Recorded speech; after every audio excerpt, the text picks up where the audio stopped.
Welcome to this video guys. Let's see how we can install WhatsApp on your PC and how you can use WhatsApp on your computer to send and receive messages. First go to this URL and click on this download button. I'll have this link in the description, you can just click on it. Now you will see this dialog box, just click on open and WhatsApp will be opened in Microsoft Store. From here we will download and install it. When this pops up, just click on install. And after a while, as you can see, you'll see this message that says just got installed, check it out. So we have successfully installed WhatsApp. Now you can click on this launch button to open WhatsApp. Here, as you can see, WhatsApp has now opened. And now you can log into WhatsApp using your phone. So click on get started. And you will see this message. Now you need to scan this from WhatsApp in your phone. Or you can click on link with phone number and enter your phone number. So let's see how we can first enter it with phone number without using your camera.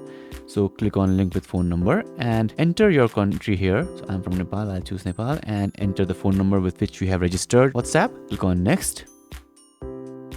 And now you are seeing this message. So what you need to do is open WhatsApp on your phone. Click on these three buttons on top right. Click on link devices.